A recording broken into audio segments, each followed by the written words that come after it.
their doom and gloom, the end of the world apocalypse. Because of the migrant situation, he forced it on us with his buddy, Joe Biden, the Papachulo at the Can you border. do the pasta for Maya Blacks? Welcome. Okay. They're coming from JFK to Manhattan. Empty. New York City. Later. Thank you. All right, Destroying take New York care. City. We're getting 10,000 migrants a month. Now we're getting people from all over the globe have made their minds up that they're going to come through the southern part of the border and come into New York City. So now, in his manic, depressive way, 1 minute it's the end of the world as we know it. Might as well be R.E. on the song. We're not Yeah. Right. Listen to him now say, we're almost there with this migrant. A little more patience. We're almost there. We're not out of the woods. We still have to deal with the small number of violent gang members that are in our city. Well, we did graduate a little bit because this is, at least now we keep admitting to doing these activities. I remember he used to say bad people doing bad things to good people. Now he's actually identifying them as they are, the violent gang organization. Yeah, small but violent. There's nothing to be worried about except if you're the victim. They got some drones on North. I got him covered. Bugs. And he's moving them out in the shelter system. You could have fooled me. They're opening up shelters. I'm going up to Riverdale Thursday night. Big community meeting because he's forcing a shelter on the residents at 238th Street, right near Manhattan College, who have been complicit in this. Shame on you, Jasper. Shame on you, Manhattan College. I'm battling now on Nostrand Avenue and Avenue I in the shadow of Brooklyn College and Midwood High School.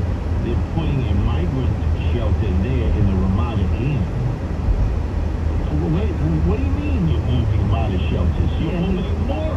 Yeah, he likes the idea of sprinkling the problem around to everyone. Yeah, this is his goal. And everybody better wake up. He has said every community will have a migrant shelter, except where his big fat contributors are. So if you contribute to Eric Adams' legal defense fund and keep him out of jail, or to his re-election effort if you're on Park Avenue in Manhattan, you don't get a shelter. Fifth Avenue, nope. Central Park West, nope. If you are a contributor and you bundle money of your very wealthy friends for Team Adams for re-election or to keep him out of federal jail, you don't get a shelter. Let's face it, that's the name of the game. Money walks, and you know who ends up with the migrants. And then, of course, we don't understand. We don't, you see, Justin Elliott, if only we thought like Eric Adams, we'd understand that he's actually trying his best. There's a lot of New Yorkers that really did not understand that the city, we have limited powers on what we could do. So he's trying to work around that. Yeah, we just didn't understand that. See, now that we do, I do feel better, actually. Not. And then the encampment set. Remember, for a long time he bragged, you ain't seeing no tents around in New York City. No one's sleeping on the ground in New York City. Right, well, that's changed. And there are migrants who are sleeping now outside all over in tents. This is what he had to say about how all of a sudden this happened and what he's going to do. There's a process. We don't just go and close it down automatically. There are some rules that we must do. Post a sticker.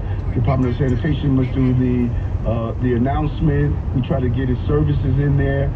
So there's some clear rules that we carry out before we close down a encampment.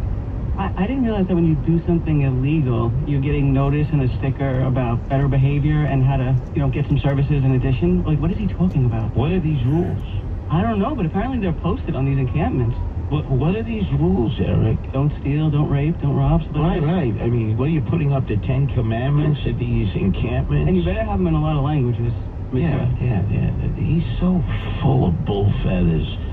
Bull schnizzle. It's the Rip and Read. Featuring Curtis Lewa. Talk Radio 77 WABC.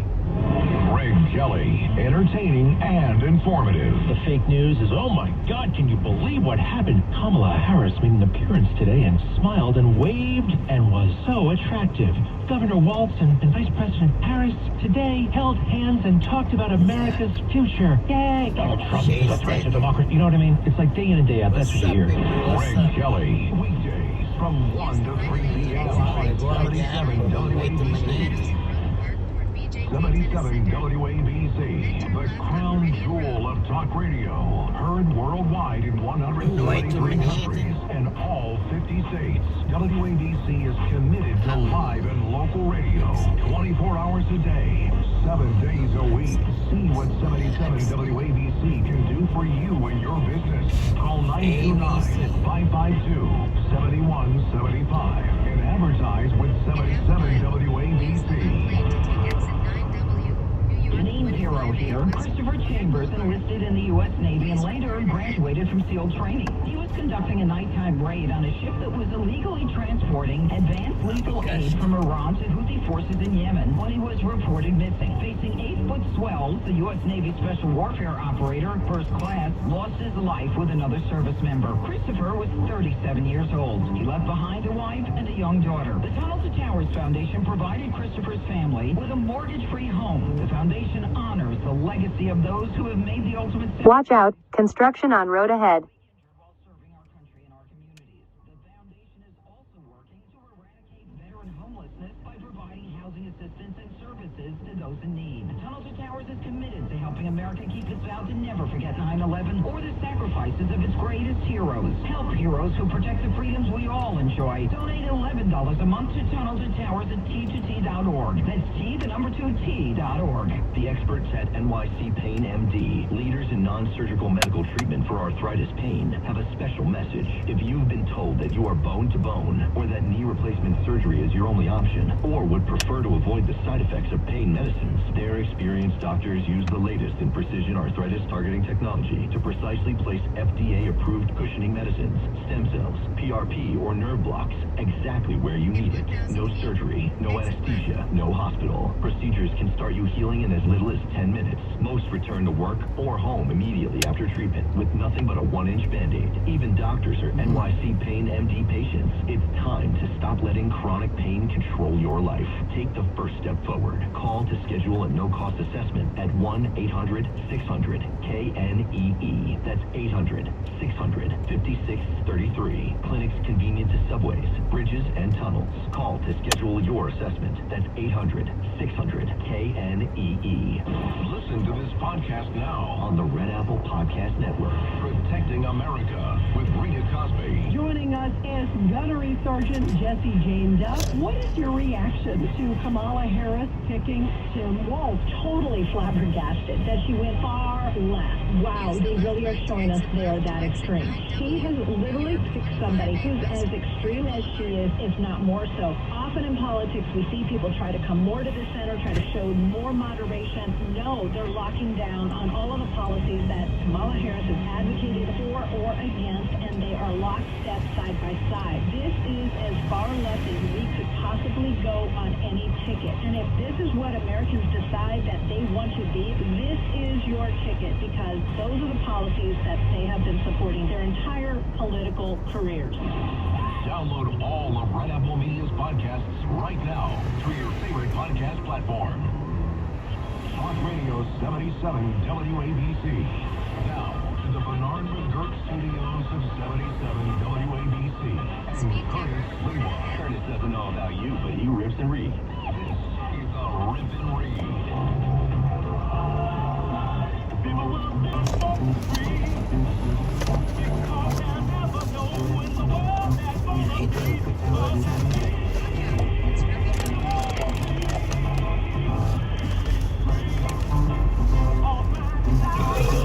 the theme song for the Eric Adams administration.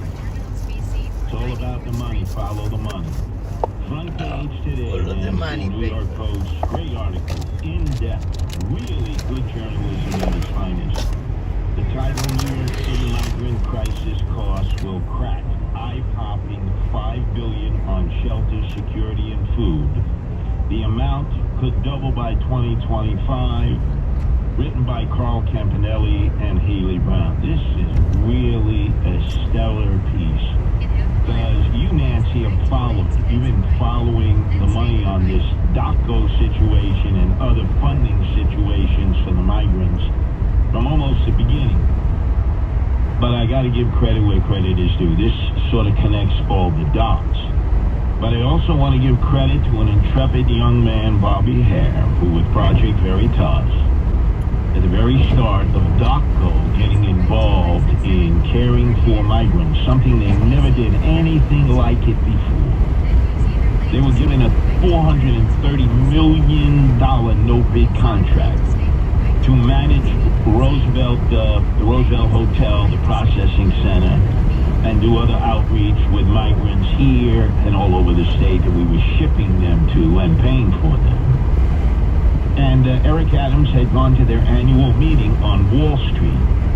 They are a publicly traded company. And he made the announcement that they were investing $438 million into this publicly traded company called DACO. Stock skyrocketed. And I'd like you to look into this as being them potentially guilty of stock fraud. You know, I mean, let's face it. He walks in, he tells them, I'm investing in your company that's never done this before, a $438 no-bid contract. They give him a standing ovation. They're whining, dining, and pocket-lining him because he doesn't do anything without it. In the meantime, their stock goes up for a publicly traded company and the NASDAQ. That seems to fit the definition of stock fraud. But boy, this reporter was waiting outside.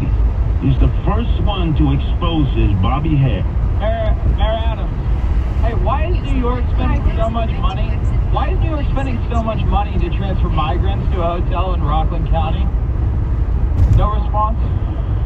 I'm asking you why you're doing it. Where should they go? Why do you house them in the first place? That's the way this country is. I'm not the mayor of New York City, you are. So the plan was to ship them to under the radar screen. And then the great county executive of Rockland, Ed Day, former NYPD cop who served at the time of Eric Adams when he was a house mouse. This is what Ed Day said to Eric Adams. He never offered a question, he never asked for an opinion. He just said, screw you, Rockland County, we're going to do. Well, here's my response. Mr. Adams, you try to run us over, I will reach up and grab you by the throat for the people of Rockland County. You're not getting away with this, and you picked the wrong person to fight with. He didn't. But right away, what did Eric Adams do? He played the race card like he always does, and even accused him of being an anti-Semite. County Exec Day, I mean, this guy has a record of being anti-Semitic, you know, his racist comments, you know, his thoughts and how he responded to this. Really, it shows a lack of leadership. Lack of leadership? What? He would know. He won the Jewish vote in Rockland County. What the hell is he talking about? How much money is unaccounted for now out of that initial money that was sent to Rockland County for housing at the Armani Hotel that was never $800,000? Yeah, it seems like most of these contracts, besides being overinflated, half of the money didn't even go to anything in the first place. So, and then we're just starting. It's only the 2 months that they've deep dived into. Like, get ready for like a year long into it. So, Department of Homeless Services, City Hall, I know you listen intently. Eric Adams, show me the money. Where's the $800,000? Where is the $800,000? Because Ed Day, the county executive in Rockland County, went to court and got a cease and desist order. You never housed any of the illegals there from New York City. So where did the $800,000 go that you gave to DACO? I guess it was non-refundable. Yeah, and by the way, the CEO at the time, his name was Anthony Al Capone. I kid you not. Who within a month had to resign because the Albany Times Union did a expose of him that rivaled George Santos, and he resigned the next day. Yeah, Where's the restaurant money? getting Eric? Where's the closed. money? Charlie Churchill train. 77 WABC. This is New York's talk leader, the crown jewel of talk radio. Yep. WABC New York, 107.1 WLIR Hampton Bays.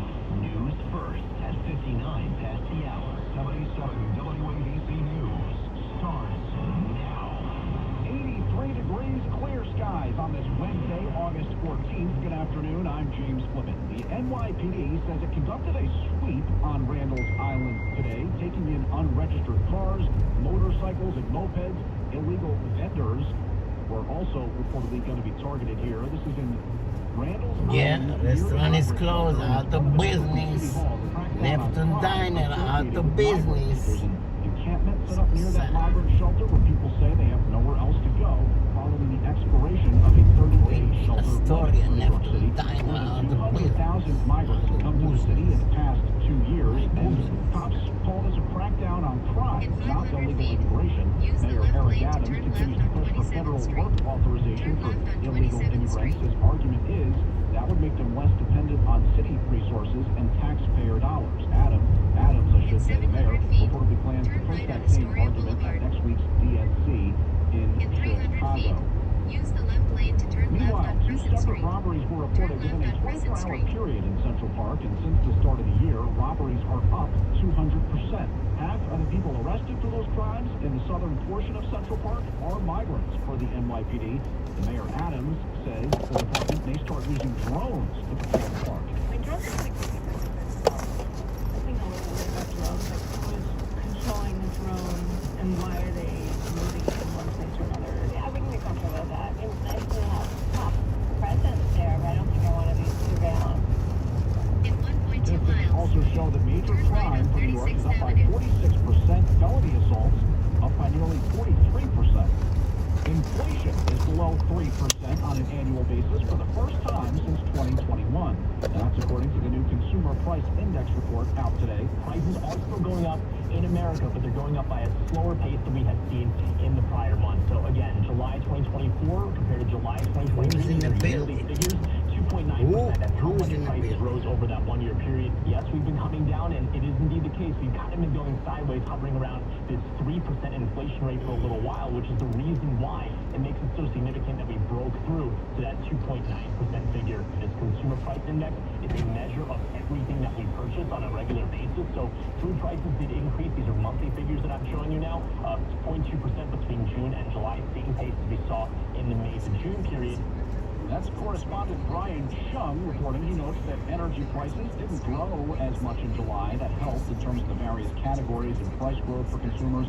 The Federal Reserve targets 2% annual inflation. Wall Street has been eagerly anticipating a cut to rates. The National Hurricane Center says the storm system Ernesto is now a Category 1 hurricane. The system has been hitting eastern Puerto Rico with major rain. It's not expected to hit the U.S. mainland as it heads up the Atlantic Ocean. That's welcome news for states that are still dealing with the aftermath of Tropical Storm Debbie, I should say.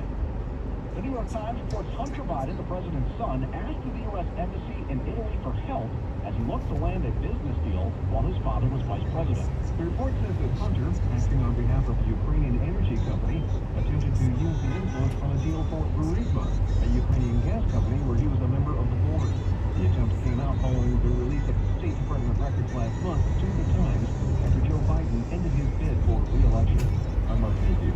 WABC News Time 104. WABC. Wall Street next. I want to learn how to cook, but I keep ordering takeout. I plan to rearrange my closet, but I stopped after picking the clothes up off the floor. Accomplishing goals is hard, but when your goal is to learn a new language, Babbel makes it easy. In just 15 minutes a day, Babbel's award-winning language learning app will help you start speaking in other Yeah, who's in the building? having conversations in as little as Robertson Lopez, Shelly and Anthony, Kevin Wu. Welcome back. Welcome back. New York City Scrapper 2020. Welcome back. Welcome back, everyone. Enjoy the show. When you want to really learn another language, it starts with Babbel. Babbel, language for life. Celebrating 10 million subscriptions sold. Now try Babbel for free at Babbel.com. Just go to Babbel.com and start learning a new language today. That's Babbel.com. Babbel.com. When news breaks, 77 WABC News breaks in. 77 WABC Chime Time 105 in sports.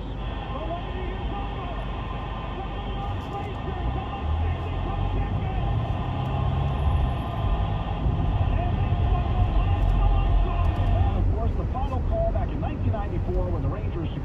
recent Stanley Cup trophy, the iconic words of broadcaster Sam Rosen.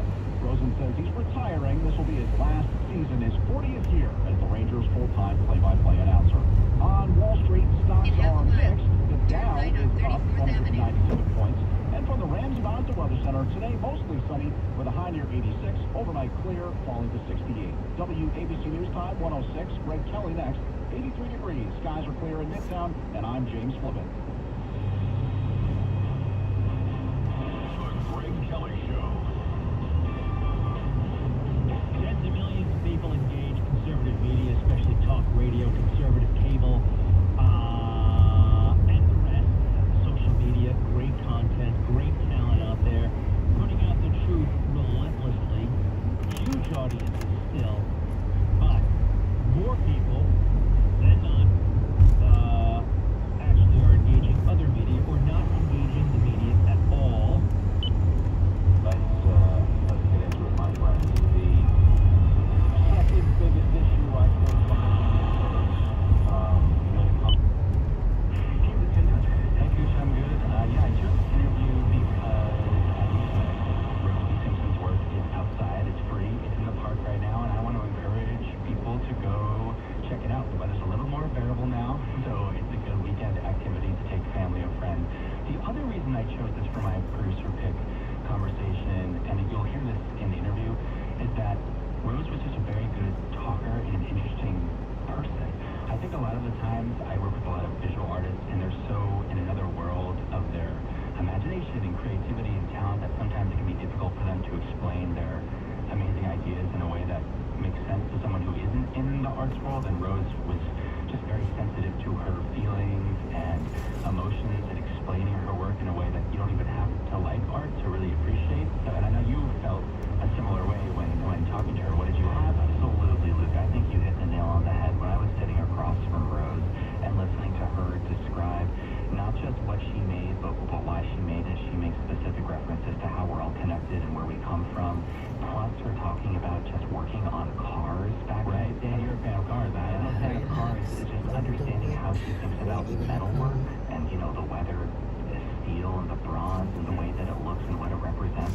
I was moved when I was listening to it. Yeah. And the last thing I'll say, which we'll hear about in this interview, is that after you go see her work in the park, you can also see her work in the Whitney Biennial this year. She's one of 71 artists who was selected in the already prestigious exhibition. So after you go check out her work in Madison Square Park and Inwood Hill Park, you can go to the Whitney and see Rose B. Simpson's work there as well. So it's in all different places, so we can see it. We're lucky to be able to, and we're lucky to have you to bring this back up to listeners. So thanks so much, Luke. I really appreciate it. Seed is on view in Madison Square Park and Inwood Hill Park through September 22nd. So you have just over a month left to check out the sculptures. So let's get into the conversation now. My guests are artist Rose B. Simpson and Brooke Rappaport, the artistic director and chief curator of Madison Square Park Conservancy. I began by asking Rose about the title of the exhibit, Seed, and what that title means to her and how it relates to her sculptures. I love that question because it really is about like our holistic relationship to each other, to place, to our understanding of identity, community, history, and future, right? So seed is hope. Seed is rooting. Seed is how we go deep into something in order to grow above and understand and become, right? And so the piece is a seed. It is planted there at Madison Square Park, but it's also planting concept, feeling, consciousness, and presence. I love that idea of going deep to go high. Right. I guess what I heard you say. Well, They go high. They go. His practice has been seeded and nurtured through indigenous traditions from a multi-generational and a matrilineal lineage of artists who have worked in Ice cream. Rose is a Ice cold water. Ice cream. a great-granddaughter, and she's described to us all along the way around this project about that connectivity going back 70 generations. That's incredibly powerful when you think about what this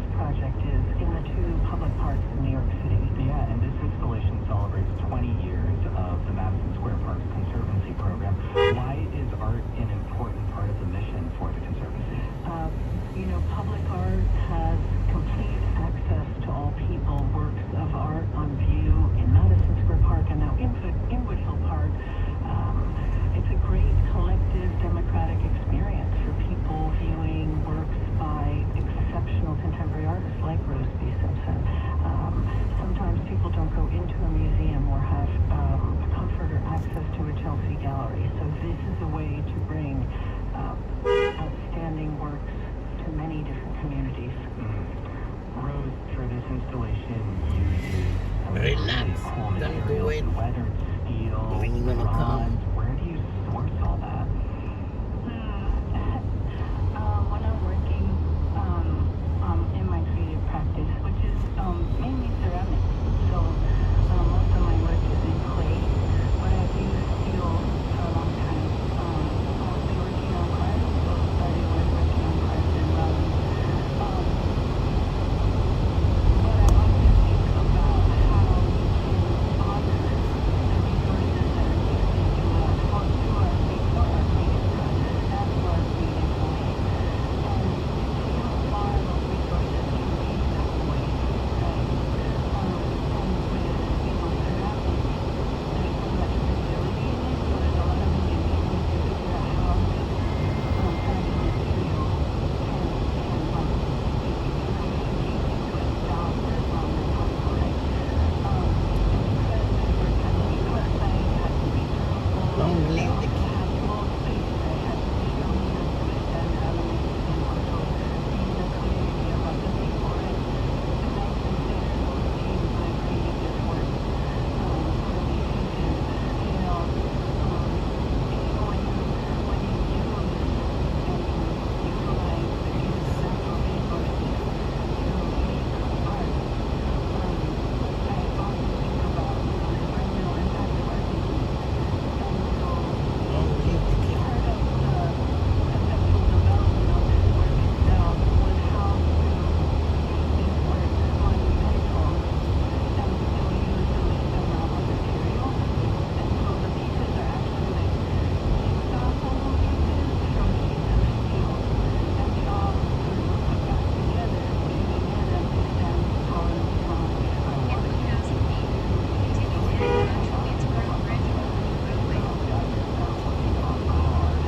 Long live the king.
Charlie Choo-Choo Train, Charlie Choo-Choo Train. Culturally, we've kind of built that. Yep. I don't think it's healthy, but I feel like working on cars and working with large scale steel teams is empowering, and it's also,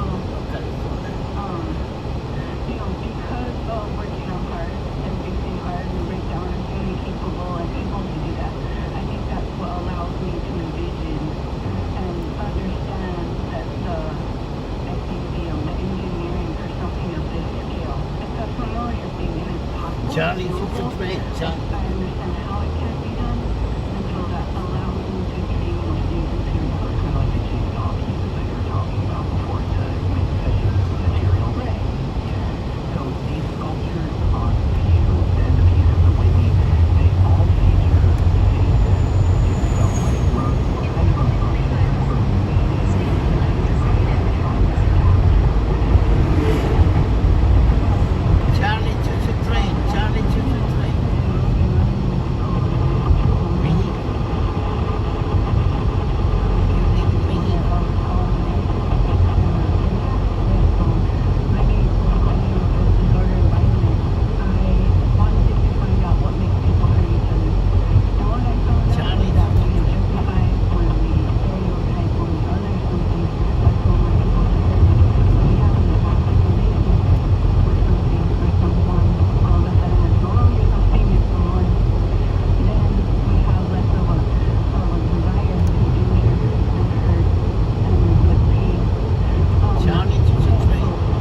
collection of native histories deeply associated with the land, and the other work looks out into the Hudson River.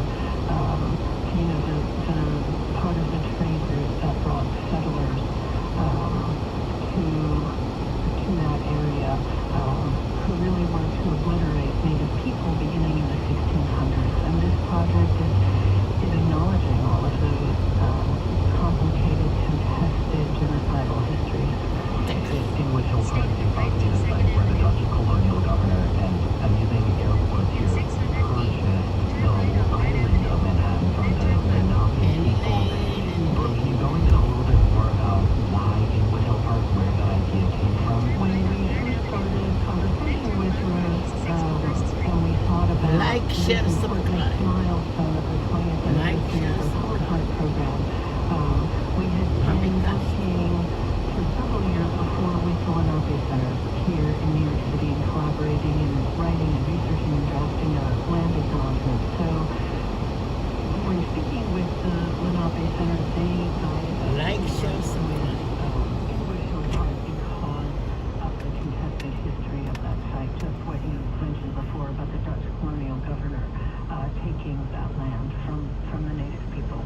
And Ruth, how did you respond to that history? How did you try to bring it into your work that we can see it in Wood Hill Park right now?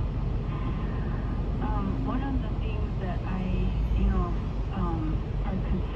considering, I am not from here. I am not indigenous to this place. I'm a visitor, like so many other people here. But because I come from a place that has been colonized, I know what it's like to have people come into your living room and act like they own the place. And so, It's el Parnas, but the band. that because I know the feeling that I can offer a new way of approaching space and approaching relationships and approaching histories and the consciousness or the understanding of who we are in relationship to place and stories. And so, I'm not here to tell the native story. And I'm very much that bothers me, right? Like that isn't the way we do this. But what I can offer is a way back to our own humanity, so that the more self-aware we can be, the better decisions we can make in relationship to other people, to the story of place, but also, energies and what might be supernatural, right? So like that being,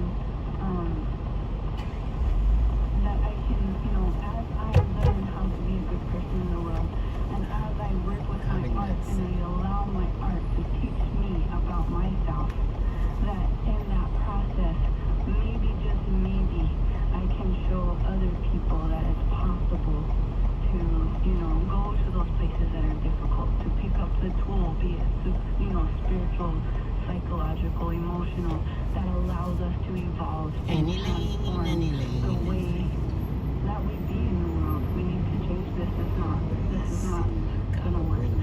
When you say that your art teaches you something about yourself, are you thinking of something specifically? I think that,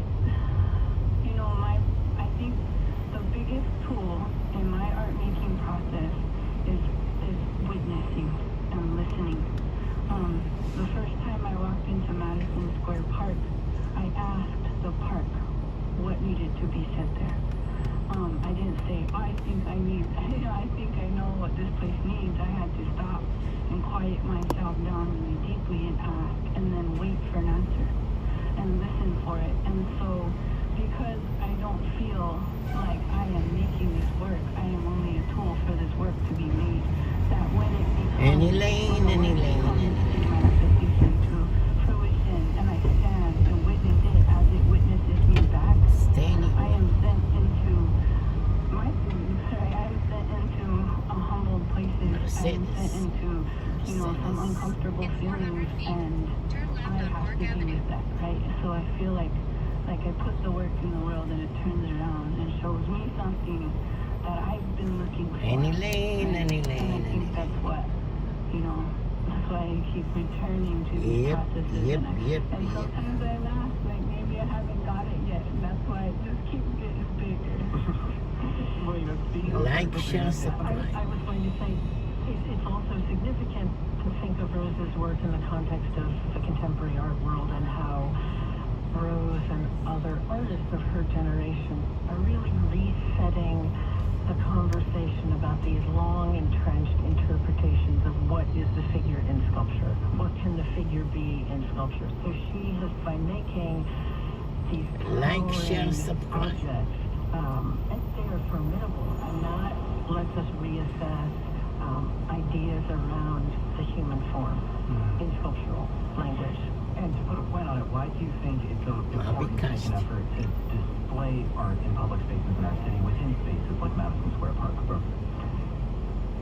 People come to Madison Square Park and to other public settings, and when they see a project like this, they can be inspired, challenged, or provoked. And these are where very significant conversations about contemporary culture and life and politics and society, they grow from seeing works of art, and that's what the best artists can do for us. And, you know, Rose, some folks may already be familiar with your work in the city. People may have already seen your work in the this year's Whitney Biennial. For it, you made a piece called Daughters Reverence, which includes 4 sculptures of figures with materials like clay and steel, all facing inwards towards each other. As an artist, what does it mean to you to have your work shown in a Whitney Biennial, and what was your reaction when they first reached out to you? It really is the honor we all search for in a sense, right? If we're on this journey. So, it's an incredible honor to be there. And, the anxiety is often, will I do it justice, and will I meet that challenge, And there's so many. I mean, for Brooke to come to me and ask if I am ready, to take on this challenge like this work here at Madison Square Park, or to make work for the Whitney Biennial. I feel like what has kept me grounded in some of these really, it's a lot of pressure. It's a lot of pressure, and that pressure can really crumble and it can pull you, or me, I'll speak for myself, if I let it.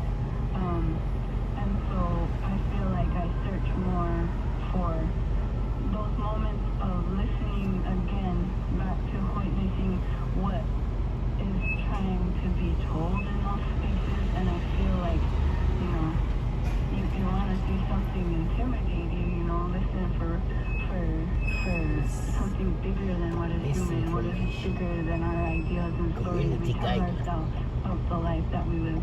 I've heard you say the first step is listening multiple times in this interview, which I think is lovely. How do you listen effectively? I'm a kind of a loud person. Community guideline, my ass. Do you know community guideline? Has been, my life goal and my challenge in my life, and so listening to me is so much about turning on and then off our different senses until you listen with something bigger and stronger than what we're used to. And I think often there is intuition, there's trust, and there might even be faith that has to be opened up to allow a trust for something that isn't as concrete as we're so used to in this three-dimensional existence. Well said. We've been talking to Rose Simpson, the artist, and Brooke Kamen-Rappaport, artistic director and chief curator of Madison Square Park Conservancy. If you would like to go to Madison Square Park and Inwood Hill Park, you will see Seed on view now through September 22nd. Thank you both so much for being here. Thank you. Thank you. Up next, a new Netflix docuseries explores the lives of the world's fastest runners, people like Noah Cup. Executive producer Warren Smith joins me to talk about the new series titled Sprint. That's up next.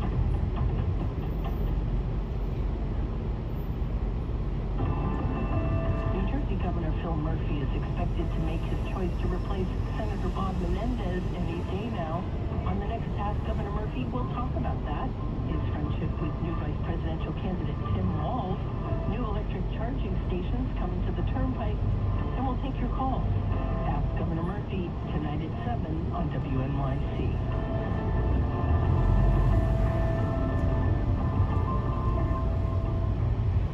WNYC supporters include the AKC Museum of the Dog, the Baby Told Me Tubular Furry Friday on August 16th. Visitors can come with or without their pups to celebrate the 80s by making some dog-named graffiti art and dressing to impress. Tickets at museumofthedog.org/WNYC. Apple TV Plus presenting the comedy series Palm Royale, starring Kristen Wiig and Carol Burnett. Palm Royale is Emmy Awards eligible. More at fyc.appletvplus.com. City Harvest, who are on the road every day, rescuing 77 million pounds of nutritious food a year for New Yorkers in need, transforming surplus food into sustenance and sustainability. That's how they feed good. More at cityharvest.org.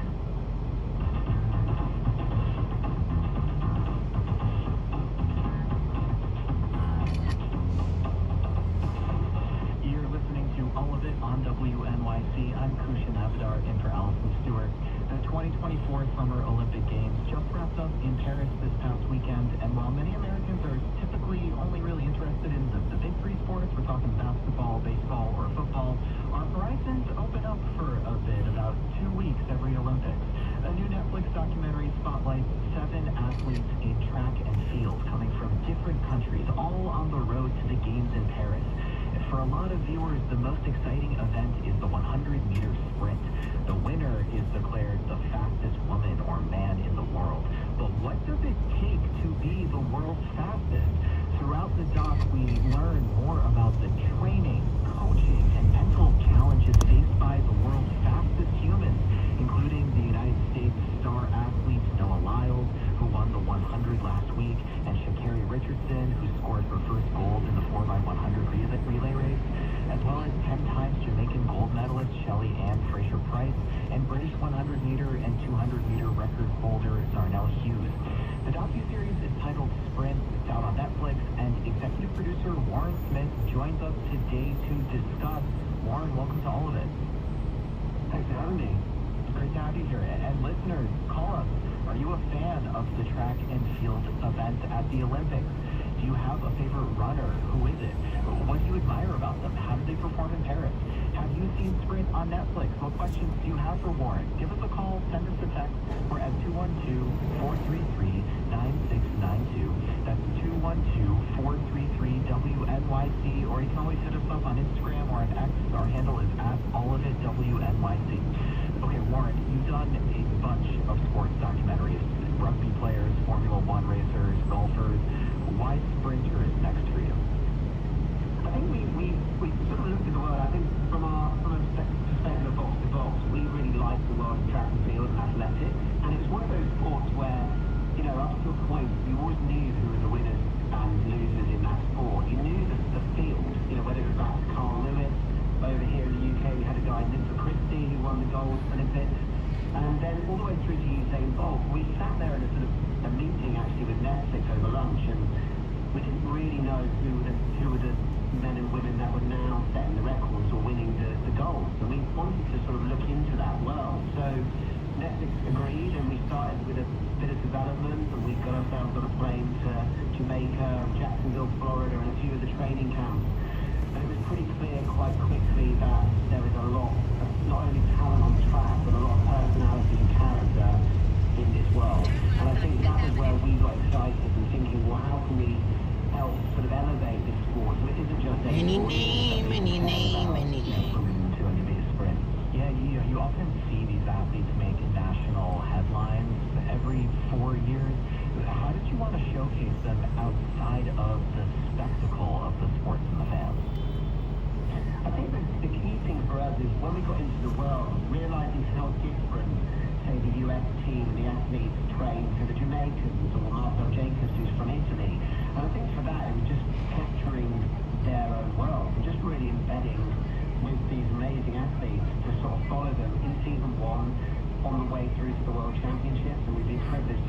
there will be a season 2, I can say, in through the Olympics. So we were there in Paris the last 2 weeks, and it was an incredible moment to see some of the athletes we've been following for the last 2 years, medal and do so well at the Olympic Games. So let's get into some of those. Any name.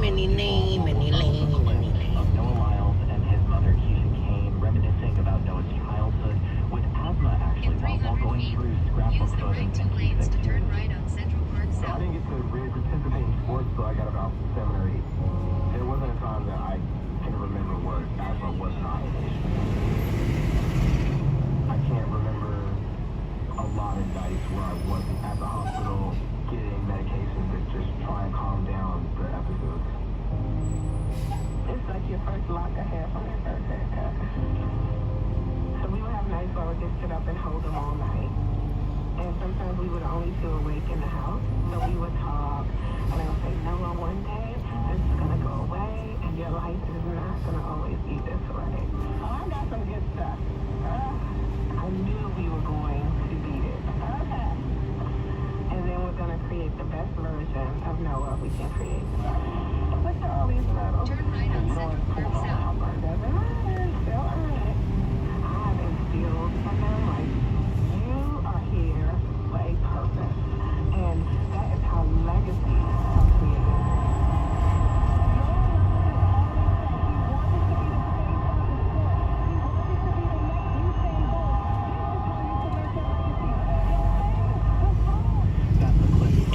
Delivery. Now on Netflix. We talked about Noah Lyles' work ethic as an athlete. Cut. I mean, Noah obviously is a showman. I think he'd like to put himself front and center, but I think he's a very down-to-earth individual. I think Keisha, his mother, plays a huge part of that, which I believe, but, through the dedication of himself, I think his brother's also a professional athlete, and his mum and dad also were athletes, so I think it was very much the family. Any lane. I think he was always destined to make it into the track and field world. But that hard work and dedication starts with early mornings, late finishes, training at the track, and we've followed that. Our team have had privileged access with Noah and all of the other athletes to be able to demonstrate it isn't just turn up and they're fine. They really are putting in the graft. One thing that you just said that really sparked interest for me is covering the full 360 nature of these athletes' lives. And it's not just one athlete, though. You have so many athletes that are at the top of their game, and you have to travel to several countries, speaking to so many people, current athletes, coaches, family members. How did you get all of these world-class athletes to be a part of the doc? Was that tough? It can be tough. I keep thinking the world about Netflix.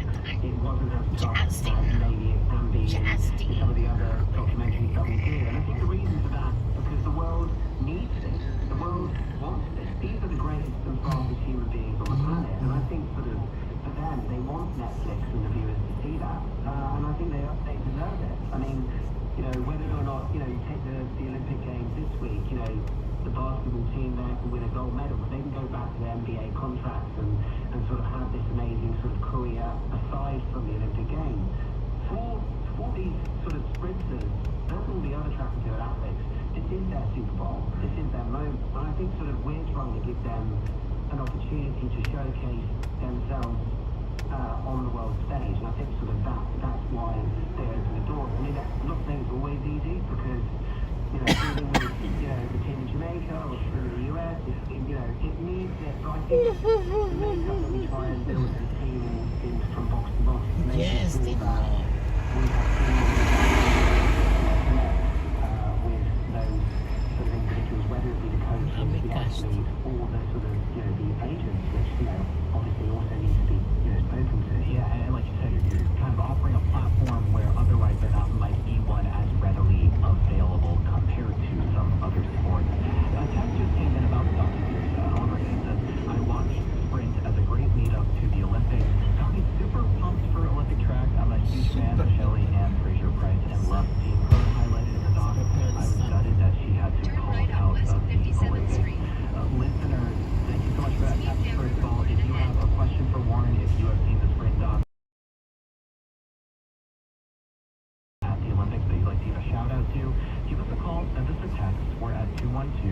212-433-9692, 212-433-WNYC. Warren, we also hear in the docuseries from retired athletes such as Usain Bolt, Michael Johnson, and Allison Felix in the series. Let's listen to a clip of Bolt talking about Noah Lyles. Noah Lyles is a great athlete, full of energy. He has the crowd. Mentally, he's very strong. He believes in himself. But he brings work and not going to be happy. Not going to be mentally going to be It's so funny to hear him say, I'm not going to be happy. What does he think about Noah Lyles' persona as an athlete? I think Usain Bolt, very much was shown with himself. And he's not wrong there. His world record is going to be very, very hard to beat in both the 100 and the 200 meters. But I think Noah touches on it. You need star quality. You need main character energy, I think he said. And I think Usain Bolt definitely had that. And I think his company use ways of athletes help, like whether it's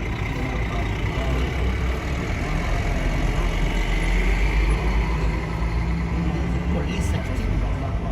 what they need to say about themselves and to live up on the world stage. I think Usain Bolt was probably one of the biggest athletes in history to do that. There wasn't, prior to him, I don't think a lot of the athletes maybe were doing that as much, but Usain Police walked, but he definitely walked the walk, and I think it was a privilege to have him in our show, and it was amazing to have him sit for an interview and just talk about the world of track and field, because I don't think he's really done that since retirement a few years ago. Well, there are a lot of ways in which the documentary, I found at least, goes into an element of sportsmanship, but also just being a sports challenger that often doesn't get talked about. Think about mental health especially. There's so many moments that really hone in on how difficult being an athlete can really be on mental health. Why was that angle important to you? I think it's always important to understand what makes these athletes tick, and also it's a very sort of isolated individual sport. Yes, they work in teams in training, but when they go out there on the start line, it's all down to themselves. And they have amazing support teams behind them, whether it be coaches, physios, etc. But when they go on the line, they're also sort of representing themselves, and they're representing their country. And I think a lot of pressure comes with that. And I think that sort of ability to shut out the noise and to focus on themselves to run is really important. And I think being able to deal with that and that process is a huge thing. I think Noah spoke quite freely, during the Olympics about seeking help from a therapist and talking to people about how can he help himself be stronger mentally. Because essentially, if you can feel like you are there and you are,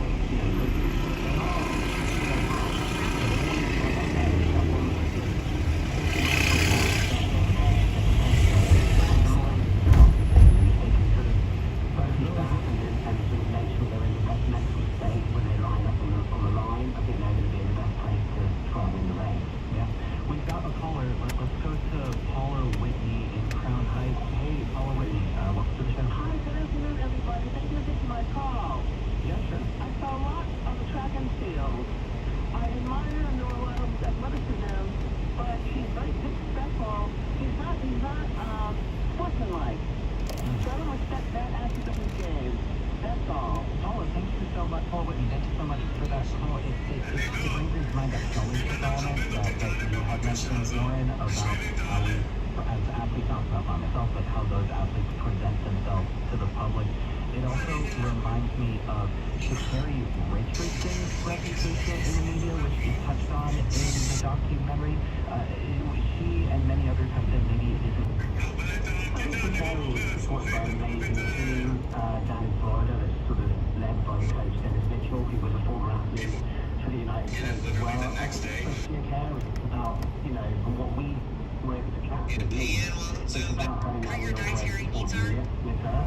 And obviously, she's an amazing talent who has been since being, college athlete through to a professional career and winning a gold medal at the Olympics, as well as the sort of silver in the 100 meters. So for us, it was documentary.